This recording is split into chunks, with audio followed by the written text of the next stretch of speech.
why do it? Why put yourself through so much kind of suffering and training, so much pain through your injuries? For me, of course I want to win, but the process-oriented approach, I think, is what makes people successful in this sport. Kirill Sakharov to put 10 kilos on the world sub-junior record that he set in the previous round.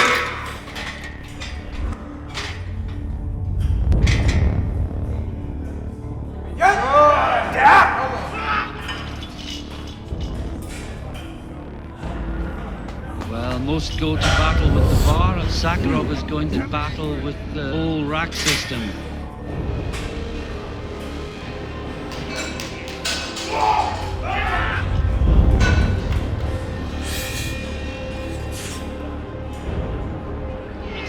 It's going.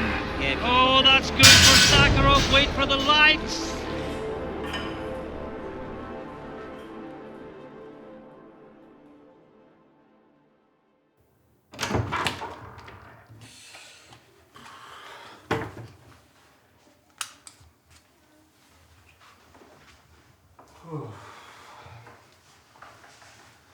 So yeah, Kirill, just tell us a bit about what you're doing.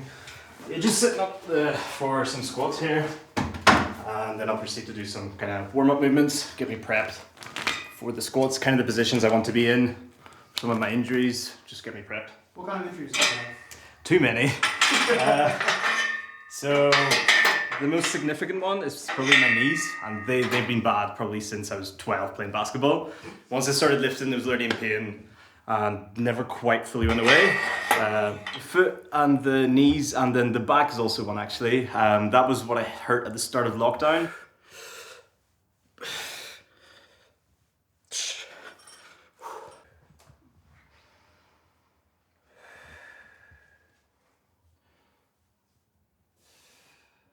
The thing is with powerlifting, you'll always be injured. There's just no way around it. Because of the nature of the sport, where you're doing the 3 same movements with little variation.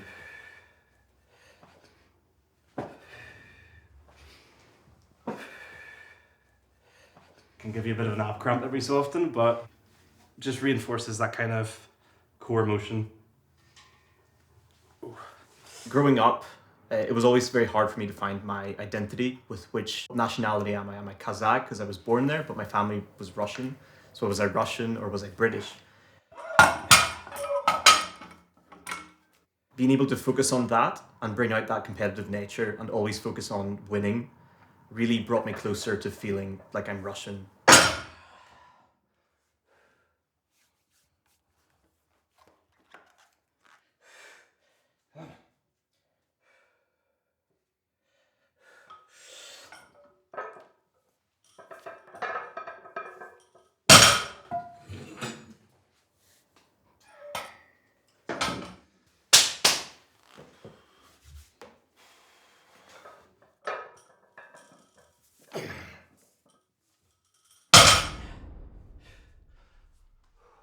Being the last lift of the day after some heavy squats and bench, your body starts to get very tired and all those kind of aches and pains start coming through. Your perception of the pain is very important. Your body is telling you stop doing that, but you have to just get that out of your head. It's always that trade-off between, do I push this weight or do I just leave it here? And that athlete mentality, that Russian mentality is, you always go after it, you get after it. I'm bending over, reaching for the bar, you put pressure on those knees, they start to hurt, all shooting through. You pull in the bar, your calluses start to tear off, the chalk holds you in place, and all at this point you do, you're pushing the floor away, you're pushing the earth away, not the bar up. You're coming up, sometimes the bar gets stuck in your thighs, because at this point you've sweated out all your sweat, and it's just dry. It just scrapes along you, and as you do that, those pains come through. You have to push into them, otherwise your body overcompensates, making the movement all wrong. You try to be confident, convince yourself there won't be any pain, even if there will be. Russia is a lot more intense in their attitude towards sport and winning. They push you from a very young age, just in whatever sport you do, to be the best.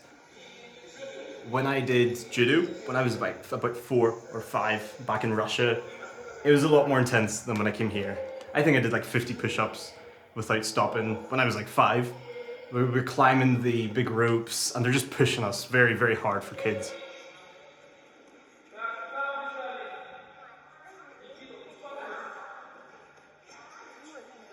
first we didn't even think about anything like that. We just thought, well, okay, he is busy with something, he likes it, so it's good.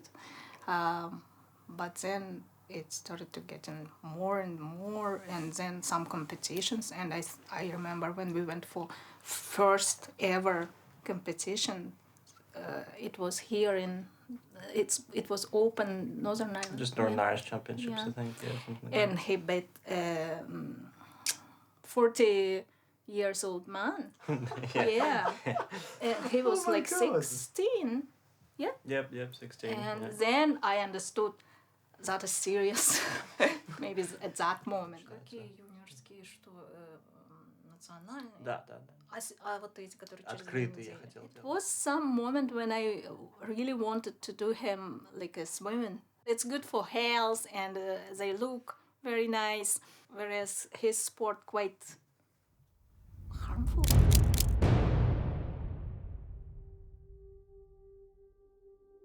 I was planning to compete in the World Championships and soon after the British Championships in October of 2021. I had a breakthrough session where I benched 210, which I think wasn't far off the world record. I was unloading the bar and I accidentally dropped a plate on my foot. This was, I think, 2 weeks out of Worlds, 5 weeks out of the British, so that was me out. And I remember just sitting there in the car and just beating myself up about it. I was devastated that I was going to miss out on these opportunities after 2 years of so much struggle.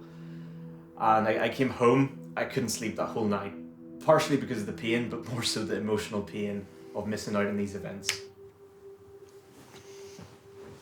Lockdowns and simultaneously injuries, potentially the two kind of intertwined in effect, so COVID maybe led to some of my injuries because I was kind of isolated, training at home in my garage. And that also took out a very important part for me of the sport, of being able to surround myself with good people, train and kind of get support. Because whilst it is an individual sport, it rarely ever feels like that when you're training around so many people. So I'm blessed to be training at the moment in London during university at Bethnal Green Weightlifting Club. Long established club, I think something like the oldest club in England. Essentially everyone there is either a powerlifter or a weightlifter. It's a very good community, seeing people come in every day. Everyone's quite a high level competitor as well. And everyone knows when to push you, and so it creates a very good environment.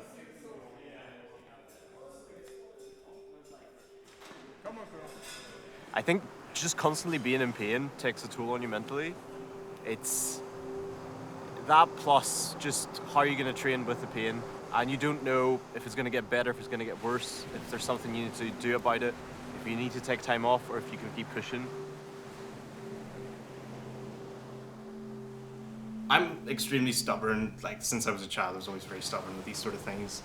If a doctor tells me one thing, I'll tell him, another. So in my head was like, any injury I've ever approached, and at this point, having so many injuries, I've learned how to work through them. You just find kind of entry point. What can you do that doesn't make it worse within the next 24 hours? So we're here meeting my old school gym coach now. Back to the old school gym where I started training at, essentially. Feeling nervous, Kirill? I'm very excited. It's we're doing this again, this wee walk. The skill gym was fantastic. I loved lifting there, definitely at the time. Look who it is. Well, big man. How are you? Very good. Very good to see you. It's been so many years at this point. Yeah. And yet, you're the exact same I'm walking in. I'm bigger, right? Well, you are, That's yeah. what matters. A bit bigger. Yeah. Bigger. But you'll walk up, take your rack, Take drop my your rack bag. and take many hours in here. So yeah, it's been what, like 2.5 years, you were saying? Yeah, last time I was 93 kilo, now quite heavier, quite bigger. But then since then, it's just been like 2 years of COVID, injuries, the knee stuff I think I still had when I was in here, right? Yeah, and then, they've just been kind of getting worse. Threw in a back injury at the start of COVID, tore a pec after that, and then broke a foot. So it's all been kind of plummeting down, and essentially haven't competed since, So anytime someone asks me like, well, how did you start lifting and stuff, I always say I was very lucky to have this gym and a fantastic S&C coach that we just like nailed in the technique from the very start. It was just a good opportunity where we can get you strong here at this young age and set you up then for the rest of your life. Now, we weren't anticipating people go down the powerlifting route, but yeah, like what you were able to achieve was incredible.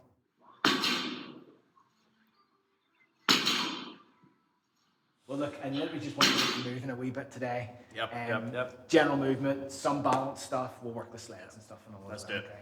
Geez, you do not look comfortable there at all moving. I'm moving like a gazelle. I know what you mean. Those knees.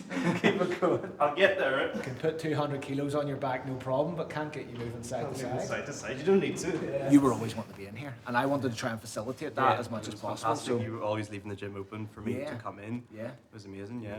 And because you were in for 2-3 hours at a time, like, you know, we were always going to cross paths then again too. Yeah. Ready? Go. Up. Good. Push. Down. Yeah, I love to do it. Focus on that process, just getting stronger. Managed to rise up through the ranks there.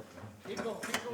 Down. Well, you're the strongest schoolboy I've been fortunate to work with. That's like, brilliant, so, yeah. And you're probably still the strongest now. Like, you know, when I look at the other guys I work with. So, I'm absolutely delighted, you know, that you have been able to go into powerlifting to the extent that you have and maintain it. So it wasn't just a wee fad, you know. You've There's a gone lot of through- burnout in the sport. Sure. Yeah.